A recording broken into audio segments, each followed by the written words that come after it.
Visual learning. Myth or maybe? Some thoughts from Dr. Ron Strand. People have been attracted to visual art for centuries. Visuals are a part of communication and education. But some people claim they are visual learners, and they make up 80% of the population.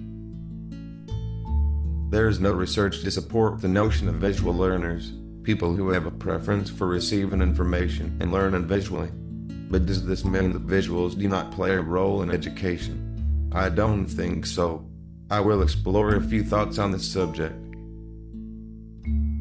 During World War II, the United States trained thousands of military personnel in a short period of time. Film proved to be a major part of the training, leading some to believe that combining visual demonstration with instructions is a powerful form of education.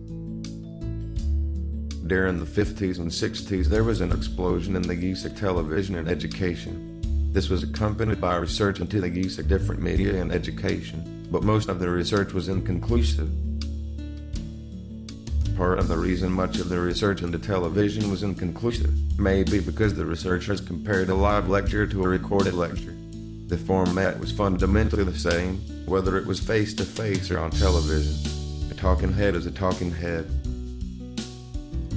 There are some interesting developments in more recent research that may indicate visual presentation of information aids in education. As an example, MRI images show that there are parts of the brain that respond to imitation. The brain responds in the same way to simulated examples as it does to face-to-face demonstrations. We may be hardwired to observe and mimic what we see.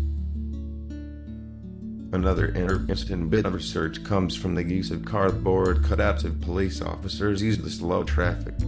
A cardboard police officer has a similar effect on traffic as a real officer.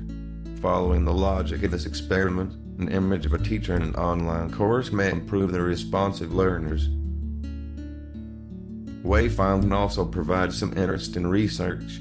This research shows that following instructions is a high-level cognitive skill, but reading a map is a low-level cognitive skill. This indicates that if presented in the right way, visual material may reduce cognitive load, and thus improve learning. Cognitive load will be the subject of another video. A joke about rocket science is tempting, but seriously, could you build a rocket without diagrams? I will leave with that thought. That is all for now. This presentation might be the first in a series, so watch for the sequel. If you want to discuss with Dr. Strand, check the contact information on this slide.